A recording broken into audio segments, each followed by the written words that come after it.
오늘 말씀 시리즈 설교 8번째 시간입니다. 고난 중에도 노래하는 자라는 제목으로 하나님의 말씀 전하도록 하겠습니다. 2012년도 9월에요. 서울특별시가 한 기업과 함께 생명의 달이라는 프로젝트를 선보였었습니다.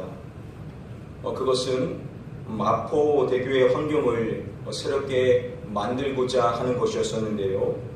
이 마포대교는 한강 다리 가운데 가장 많은 사람들이 극단적인 선택을 하는 곳으로 그러한 오명을 가지고 있는 곳입니다.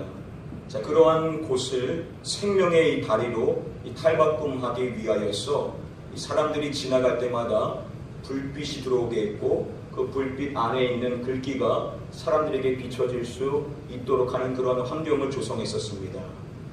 그 글귀 가운데는요, 이와 같은 글들이 있었는데요. 몇 가지만 살펴보시면 많이 힘들었구나, 말 안 해도 알아, 힘든 일들 모두 그냥 지나가는 바람이라, 생각해보면 어떨까.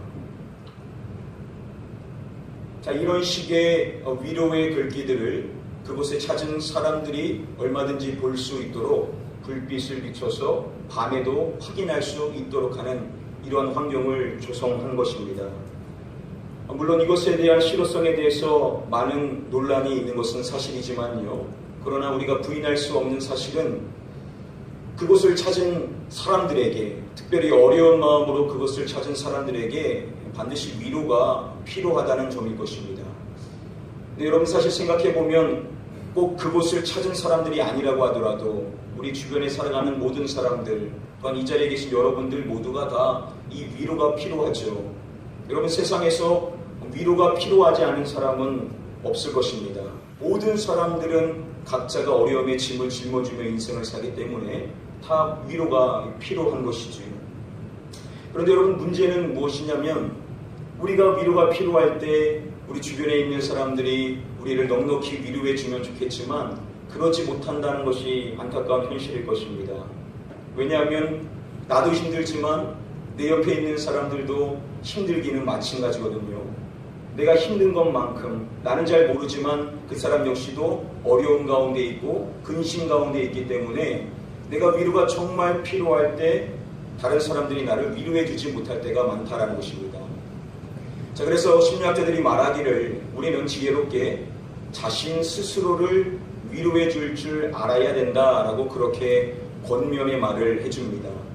그래서 내가 위로가 필요할 때 스스로 위로해 줄 알게 되면 힘을 얻게 된다라고 그렇게 이야기를 하는 것이죠. 저와 여러분들은 계속해서 시편 119편의 말씀을 함께 살펴보고 있습니다. 이제 오늘 함께 우리가 살펴볼 말씀은 7번째 연에 해당이 됩니다. 49절부터 56절의 말씀, 이 말씀을 살펴보면요, 본 시편의 저자가 고백할 때 이렇게 이야기하는 것을 볼 수 있습니다. 내가 스스로 위로하였나이다. 그가 어려운 가운데 스스로를 위로하였다라고 이야기하고요, 또한 그는 소망을 품었다라고 이야기합니다. 그뿐만 아니라 그는 고난 중에서도 노래하였다라고 그렇게 고백하는 것을 볼 수가 있습니다. 어려움 속에서, 고난 가운데서 어떻게 그가 스스로를 위로하고 또 소망을 품고 또 어떻게 기쁨의 노래를 부를 수 있었는지 오늘 한번 그 비결이 무엇인지 두 가지를 같이 한번 좀 살펴보기를 원합니다. 이 시간 먼저 바라옵기는 오늘 주시는 말씀을 통하여서 혹시 어려운 가운데 빠져 있으신 분들, 고민 가운데 빠져 있으신 분들, 여러분들 모두가 위로를 얻고 또 소망을 얻고 기쁨으로 심령이 변화받는 은혜가 임하기를 주님의 이름으로 간절히 축복하며 축원드립니다. 아멘. 우리 같이 한번 다음에 본문의 말씀 같이 한번 읽어보도록 하겠습니다. 이 말씀은 나의 고난 중에 위로라. 주의 말씀이 나를 살리셨기 때문이다.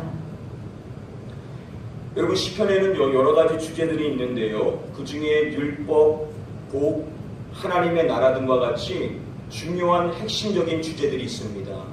자, 그런데 이것 외에도 빼놓을 수 없는 매우 중요한 시편의 신학적 주제가 있는데요, 그것은 무엇이냐면 고난이라는 주제입니다. 시편의 많은 저자들이 자신의 고난 가운데서 무엇을 노래했는지를 우리는 볼 수가 있는 것인데요. 우리가 지금까지 살펴봤었던 본 시편 119편의 말씀의 저자도 역시도 이 어려움 가운데 빠져 있는 것을 우리는 쉽게 짐작을 해볼 수가 있습니다. 그러니까 명확한 사실은 그가 고난 가운데 있다는 것이죠. 그런데 119편의 이 말씀을 지금까지 우리가 살펴봤지만 지금까지는 고난이라는 단어가 한 번도 쓰이지 않았습니다. 고난이라는 단어가 오늘 우리가 살펴볼 이 7번째 연애 49절과 56절 사이에 처음으로 등장하는 것을 볼 수가 있습니다. 말씀해 보시면은 나의 고난 중이라고 이야기하죠. 그가 명확하게 고난 가운데 있었다는 것을 우리는 확인해 볼 수가 있습니다. 자, 이렇게 그가 직접적으로 고난이라는 단어를 써서 자신이 고난 가운데 있다라고 고백하는 내용을 봤었을 때 우리는 분명 그가 고난 가운데 저를 건져주십시오 라고 강구하는 내용이 있을 것이다 라고 예상해 볼 수가 있는데요. 그 내용을 살펴보시면 그러한 강구가 전혀 없는 것을 볼 수가 있습니다. 또한 우리가 이 고난의 주제를 가지고 이야기하는 본 시편의 저자의 분위기가 암울하고 그리고 좀 처지고 좀 어려움의 고백들이 많을 것이다 라고 우리가 생각해 볼 수가 있는데 이 말씀을 쭉 읽어보시면요, 전체적인 이 분위기가 매우 밝은 것을 볼 수가 있습니다. 그가 아까 우리가 살펴봤던 것처럼 나의 고난 중에 위로라 라고 이야기를 하고 있죠.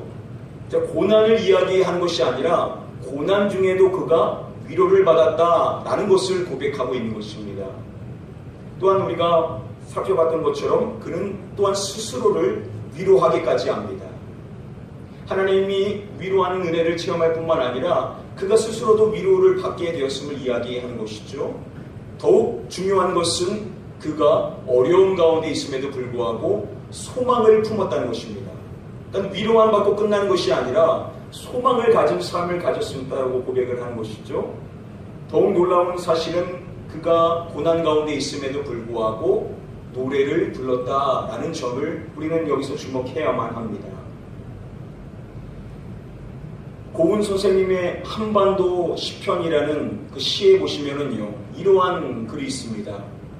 우리 한반도에서는 새가 노래한다고 말하지 않고 새가 운다고 말한다 라고 그렇게 이야기합니다. 한국의 정서상 많은 어려움과 역사적인 아픔을 갖고 있는 한국 사람들은요, 새가 지저귀는 것을 볼 때 새가 노래한다라고 말하지 않고 새가 운다라고 이야기를 한다는 것이죠. 그러니까 자신의 어려운 감정을 투영시켜서 새가 운다라고 그렇게 표현을 한다는 것입니다. 그러니까 고난 가운데 있고 아픔이 있으면 그 정서가 아픔 속에 있다라고 한다면 그 우는 것이 정상이죠. 울고 싶은 것이 그 마음인 것입니다. 자, 그런데 여러분, 본 시편의 저자는요, 분명 고난 중에 있다라고 하면서도 그가 노래를 했다라고 고백하고 있는 것을 우리는 볼 수가 있는 것입니다. 자, 여기서 이 노래라고 이 번역이 된 단어는요, 자미르라는 단어입니다. 이 단어가 기쁨의 고백을 하고 있는 아가서의 말씀에 보시면은요, 이렇게 쓰여 있는 것을 볼 수 있습니다. 겨울도 지나고 비도 그쳤고 지면에는 꽃이 피고 새가 노래할 때에 이르렀는데 비둘기의 소리가 우리 땅에 들리는구나 라고 이야기합니다. 자, 여기서 이 기쁨의 시기를 이야기하는 표현인 새가 노래할 때 라는 여기서 이 노래라는 단어가 자미르입니다. 자, 그런 점에서 봤었을 때 본 시편의 저자가 노래해야 한다라고 이야기하는 이 노래라는 것은 당연히 기쁨의 노래죠. 그가 행복해서 노래를 불렀다는 것을 우리는 확인해 볼 수가 있습니다. 여러분, 어떻게 고난 가운데 있는데 즐거움으로 노래를 부를 수가 있느냐는 것이죠. 울어야 정상인데 울음을 터뜨리는 것이 아니라 그가 오히려 기뻐서 그가 노래를 불렀다는 것입니다. 그 비결이 무엇인지 오늘 같이 한번 살펴보기를 원합니다. 우리 다음의 말씀 같이 한번 읽어보겠습니다. 주의 종에게 하신 말씀을 기억하소서. 주께서 내게 소망을 가지게 하셨나이다. 이 말씀은 나의 고난 중에 위로라.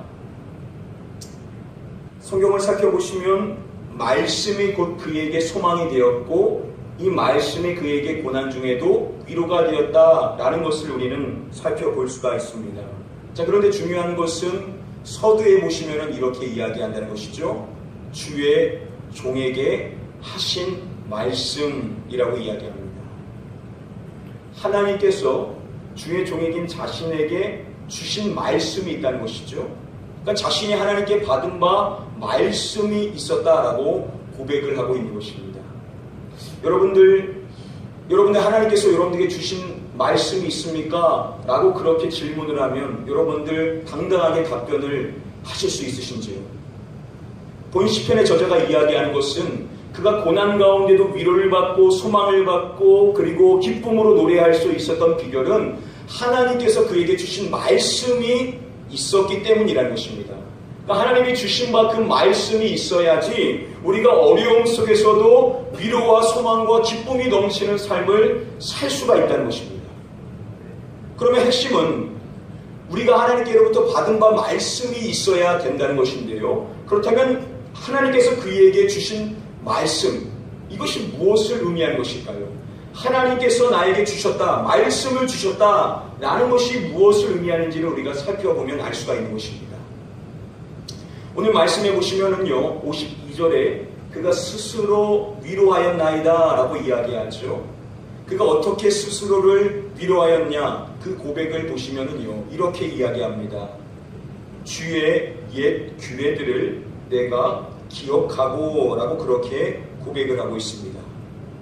주의 옛 규례들은요, 열조들과 또 이스라엘 백성들의 그 과거의 역사 가운데 하나님이 주셨던 말씀을 이야기하죠. 자, 그 과거에 주셨던 그 말씀들을 그가 기억을 했다라고 이야기를 하고 있는 것입니다. 자, 하나님이 말씀을 그에게 주셨다. 그 말씀이 그에게 위로와 소망이 되어서 그가 그것을 기억했던 것인데요. 그런데 그 말씀은 주의 옛 규례들이라는 것을 봤었을 때 하나님이 말씀을 주셨다는 것이 갑자기 번뜩이는 어떠한 새로운 말씀을 주셨다는 것이 아니라 이미 그에게 주어져 있는 기록된 말씀을 주셨다는 것을 우리는 확인을 해볼 수가 있는 것입니다. 자, 그런데 그렇게 주신 그 말씀들을 그가 뭘 했다라고 이야기하냐면 내가 기억하고 라고 이야기하는 것을 우리는 주목을 해야만 합니다.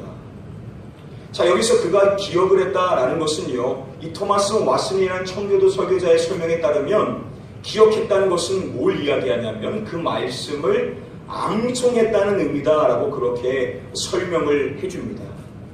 그러니까 말씀을 그가 받았고 그 말씀을 기억했다라는 것은 어떠한 의미냐면 하나님의 말씀을 그가 완전히 암송을 해버렸다는 의미라는 것이죠.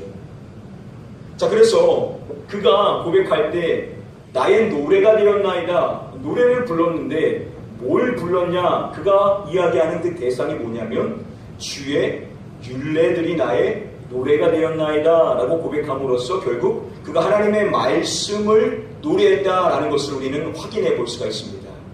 여러분, 말씀이 노래가 되었다는 것은 어떠한 의미겠습니까? 당연히 이 말씀이 완전히 체득이 되어서 완전히 암기가 되어서 그것이 곡조가 붙여진 노래로 될 수가 있었다라고 이야기를 하는 것을 봤었을 때 그가 분명하게 하나님의 말씀을 암송했다는 것을 우리는 쉽게 확인을 해볼 수가 있는 것입니다. 그러니까 종합해 봤었을 때요, 그가 하나님의 말씀을 받았다. 그래서 그 옛 규례들을 기억했다는 것은 어떠한 의미냐면 하나님의 기록되어 있는 그 말씀을 그가 암송을 함으로써 그것을 자신의 것으로 완전히 삼았다는 의미가 된다는 것입니다. 그러니까 말씀이 있는 것은 저와 여러분들 모두가 말씀을 받은 것이죠. 이 말씀이 우리의 것이라고 이야기할 수 있지만 엄밀한 의미에서 이 말씀이 완전히 우리의 것이 되어서 내가 하나님께 말씀을 받았다라고 이야기할 수 있기 위해서는 이 말씀이 그냥 문자로 기록되어 있는 것으로 남아있는 것이 아니라 내 마음에 완전히 새겨질 수 있을 수 있도록 내가 이 말씀을 완전히 암송하는 그 과정을 거쳤을 때 그 말씀이 나의 것이 되고 그 말씀이 나이가 주신 말씀이 될 뿐만 아니라 그것으로 인하여서 우리가 소망과 위로와 기쁨이 되는 그러한 은혜를 누릴 수가 있다라고 그렇게 설명을 해주고 있는 것입니다. 그러니까 말씀을 암송하여 나의 것이 되었을 때 그것이 나의 인생의 삶에 위로가 되어지는 은혜를 누릴 수가 있게 된다는 것이죠.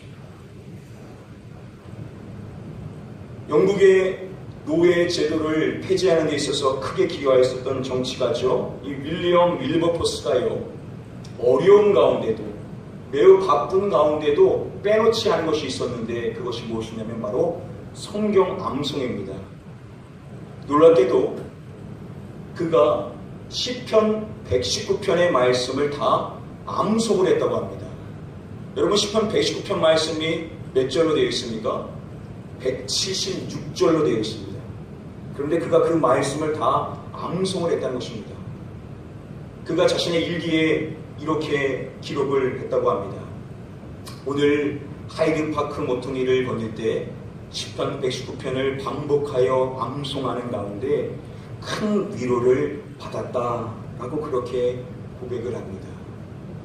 여러분 국왕과 수많은 권력가들이 그에게 많은 방해 공작을 했음에도 불구하고 그가 넘어지지 않고 힘을 낼 수 있었던 비결 중에 하나가 무엇이냐? 바로 이 시편의 말씀을 암송하는 데 있었다라고 그렇게 고백을 하는 것이죠. 그 말씀을 암송할 때 그가 위로를 받는 은혜를 누리게 되었음을 고백하고 있는 것입니다. 사랑하는 성도님들, 우리 인생의 삶이 얼마나 힘듭니까? 내 주변의 사람이 나를 위로해주지 못하죠? 여러분, 하나님께서는 우리에게 말씀하십니다. 사람이 우리를 위로해주지 않아도 문제되지 않는다는 것입니다. 우리가 하나님의 말씀만 암송하고 그 말씀을 완전히 나의 것으로만 삼게 된다면 하나님이 우리 인생의 삶에 위로를 주시고 소망을 주시고 기쁨을 주신다라고 우리에게 말씀해 주시는 줄 믿습니다. 여러분들 암송을 계속해서 하시되 지금 윌리엄 윌버포스가 말한 것처럼 반복하여 암송을 하셔야만 합니다. 오늘 말씀을 통하여 하나님께서 우리에게 주시는 첫 번째 가르침은 이것입니다. 우리가 하나님의 말씀, 이것을 그냥 여기서 두고 끝나는 것이 아니라 이 기록된 이 말씀을 암송함으로써 나에게 주시는 말씀으로 우리가 삼아야만 된다라고 그렇게 우리에게 말씀해 주시고 계십니다. 사랑하는 성도님들, 하나님의 말씀을 암송하셔서 여러분들의 인생의 삶에 위로가 넘치고 소망이 풍성하고 늘 기쁨이 넘치는 복된 삶이 되실 수 있으시기를 주님의 이름으로 간절히 축복하며 축원드립니다. 우리 함께 다음에 말씀 51절의 말씀 같이 한번 읽어보도록 하겠습니다. 교만한 자들이 나를 심히 조롱하였더도 나는 주의 법을 떠나지 아니하였나이다. 시편의 저자가 고백하는 내용 가운데요, 교만한 자들이 나를 심히 조롱하였다라고 그렇게 이야기를 하고 있습니다. 자, 여기서 심히라는 이 매우드라는 이 단어의 의미는요, 열렬하게, 극도로라는 뜻입니다. 영어로 보시면은 무자비하게, 잔혹하게라는 의미를 가지고 있습니다. 자, 교만한 자들이 본 시편의 저자를 아주 무자비하게, 극도로 조롱하였다라고 그렇게 이야기를 하고 있는 것입니다. 여러분, 왜 본 시편의 저자가 이와 같은 조롱을 받아야만 했던 것일까요? 학자들은 설명하기를 본 시편의 저자가 하나님의 말씀을 의지하며 살아간다는 이유 때문에 조롱을 받았다라고 그렇게 설명을 해줍니다. 하나님의 말씀을 따라 의지하며 그 말씀에 철저히 입각하여 인생을 살아가는 그의 신앙생활을 보면서 사람들이 그를 극도로 조롱하였다라고 그렇게 이야기를 하는 것이죠. 여러분, 그를 조롱했었던 그러한 교만한 사람들에 대해서 성경은 이렇게 설명을 해줍니다. 악인은 그의 교만한 얼굴로 말하기를 여호와께서 이를 감찰하지 아니하신다 하며 그의 모든 사상에 하나님이 없다 하나이다 라고 그렇게 설명합니다. 자, 악인들이 그의 교만한 모습으로 말할 때 이렇게 이야기를 한다는 것이죠. 여호와께서 이를 감찰하지 아니하신다 하며, 자, 이 말은 여호와 하나님의 심판이 없음을 이야기하는 것입니다. 세상의 사람들이 교만한 얼굴로 뭐라고 이야기하냐면 세상에 심판이 어딨냐, 하나님의 심판 따위는 없다라고 그렇게 이야기를 했다는 것이죠. 그런 그들에 대해서 성경은 이렇게 이어서 설명하는 것입니다. 그의 모든 사상에 하나님이 없다 하나이다 라고 이야기합니다. 그들의 모든 사상은 철저히 무신론에 입각하였음을 이야기하는 것입니다. 바로 이것이 이들이 본 시편의 저자를 그렇게 극도로 조롱한 이유인 것입니다. 그들의 생각에는요, 하나님은 살아계시지 않는다는 것입니다. 하나님은 없다는 것입니다. 그런데 왜 하나님의 말씀을 따라 인생을 사냐라고 그렇게 그를 극도로 조롱하였던 것입니다. 성경은 그러한 사람들에 대해서 뭐라고 이야기합니까? 그의 마음에 하나님이 없다라고 이야기하는 사람들은 어리석은 사람이다라고 그렇게 이야기를 하죠. 그런데 여러분, 우리가 사는 우리의 현실의 삶을 보면 대다수의 사람들은 여기에 속해 있지 않습니까? 그들은 하나님이 없다라고 그렇게 생각을 하며 인생을 살죠. 영국의 2층 버스에요, 그 글귀에, 광고 글귀에 이러한 것이 있었습니다. 뭐라고 쓰여있냐면, 아마도 하나님은 없다, 걱정하지 말고 인생을 즐겨라 라는 이와 같은 글귀를 광고하고 있습니다. 요즘 유럽에 이러한 반기독교적인 광고들이 계속해서 늘어나고 있다고 설명을 합니다. 여러분, 유럽만 그런 것이 아니죠. 한국에도 서울 시내버스에도요, 이와 같은 광고가 붙은 적이 있었습니다. 신이 없어도 인간은 열정적이고 영적일 수 있다. 대표적인 무신론자인 반기독교의 정서를 갖고 있는 리처드 도킨슨의 이야기를 기록하고 있습니다. 여러분, 우리가 사는 이 세상은요, 갈수록 반기독교적인 사상, 하나님은 없다, 하나님은 필요 없다 라는 그와 같은 사상이 계속해서 팽배해지고 있는 시대입니다. 우리가 사는 이 세상은 믿는 사람들이 계속해서 많아지는 것이 아니라 믿는 사람마저도 믿음에서 벗어나게 되는 그러한 불신의 시대 속에서 우리가 인생을 살고 있는 것입니다. 여러분, 그런 시대 속에서 우리가 어떠한 신앙생활을 해야 하냐는 것이죠. 본 시편의 저자는 그러한 시대 속에서 살고 있었던 것입니다. 그런 시대 속에서 그는 교만한 자들에게 극도로 조롱을 받았던 것입니다. 그런데 그러한 상황 속에서 그가 고백하고 있는 내용이 무엇이냐면, 그는 이렇게 고백을 합니다. 나는 주의 법을 떠나지 아니하였나이다 라고 그렇게 고백을 하고 있습니다. 세상에 많은 사람들이 하나님은 없다라고 이야기하며 자신을 극도로 조롱하는 그 상황 속에서도 그가 관심을 가진 유일한 하나님은 무엇이냐? 하나님의 말씀에서 떠나지 않는 것, 하나님의 그 말씀을 붙들고 그 말씀을 지키는 것에만 그가 그 마음을 쏟았다라고 이야기를 하고 있는 것입니다.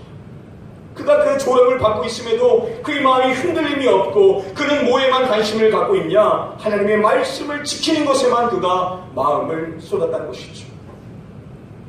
여러분, 우리가 사는 이 세상 속에서 하나님을 믿지 않고 하나님을 부인하며 반기독교의 세상을 갖고 있는 그 세상 사람들 속에서 우리가 공개적으로 믿음 생활을 하고 우리가 말씀에 철저히 입각하여 경건한 생활을 살아가는 것이 결코 녹록하지가 않습니다. 이게 더욱 어려운 것은요, 오늘 말씀에 보시면은 본 시편의 저자가 이렇게 말하죠. 주의 율법을 버린 악인들로 말미암아라고 이야기합니다. 자, 악인을 설명할 때 주의 율법을 버렸다라고 이야기합니다. 이 말은 이들이 처음부터 무신론자가 아니라 그들이 처음에는 하나님의 말씀을 지키는 자들이라는 의미를 갖고 있습니다. 함께 믿음 생활을 했었던 사람인데 그러한 사람들이 말씀을 저버리고 악인의 인생을 살아가게 되었다는 것입니다. 여러분, 우리 주변에도 같이 믿음 생활을 잘 했던 사람이 믿음에 떠나가서 완전히 무신론자로 인생을 살아가는 사람들이 종종 있지 않습니까? 여러분, 신앙이 없는 사람들은 그러한 사람들을 보면 어떻게 신앙생활을 그렇게 열심히 했던 사람이 그럴 수 있냐라고 믿음에 대해서 회의를 품을 수가 있을 것입니다. 자, 그런데 본 시편의 저자가 그러한 사람들을 인하여서 뭐라고 이야기합니까? 내가 맹렬한 분노에 사로잡혔나이다 라고 그렇게 이야기를 하고 있습니다. 그가 자신이 조롱을 받는 이유 때문에 분노하는 것이 아니라 사람들이 말씀을 지키며 인생을 살았던 그들이 말씀을 버리며 인생을 살아가는 그것으로 인하여서 그가 맹렬한 분노, 거룩한 분노를 갖게 되었다라고 이야기를 합니다. 그만큼 그는 말씀을 지키는 것에 거룩한 열망을 품고 있었다는 반증이죠. 그가 가지고 있었던 열망의 마음은 무엇이냐? 모두가 말씀을 저버리고자 하는 그 시대 속에서도 그는 그 말씀을 지키는 일에 대한 거룩한 열망을 품으며 신앙생활을 했었음을 우리는 엿볼 수가 있는 것입니다. 그의 마음에 가지고 있는 소원은 무엇이냐? 하나님의 이 말씀을 지키며 인생을 살아가는 것. 다른 사람들이 그 말씀을 버리며 하나님은 없다라고 이야기해도 자신만은 이 말씀을 철저히 지키며 이 말씀 안에 살아가는 삶을 살기를 소원했었던 것이죠. 그래서 오늘 말씀에 보시면 이렇게 이야기하는 것을 볼 수 있습니다. 우리 같이 한번 다음에 말씀 읽어봅니다. 여호와여, 내가 밤에 주의 이름을 기억하고 주의 법을 지켰나이다. 그가 말씀을 지키는데 언제 지켰다라고 이야기하죠? 밤에 주의 법을 지켰나이다 라고 말합니다. 느슨해질 수 있는 그런 시간에조차 그는 말씀을 지킨다는 것입니다. 자신의 마음이 해이해지지 않도록 그 밤에도 하나님의 말씀을 지키는 일에 그가 매진하였다라고 이야기를 하는 것을 봤었을 때 그의 마음의 열망은 무엇이냐? 이 말씀을 철저히 지키는 것에 그 마음이 향해 있었음을 엿볼 수 있는 것입니다. 그래서 오늘 본문의 말씀의 결론이라고 할 수 있는 마지막 절인 56절에 이렇게 말합니다. 내 소유는 이것이니 곧 주의 법도들을 지킨 것입니다 라고 이야기합니다.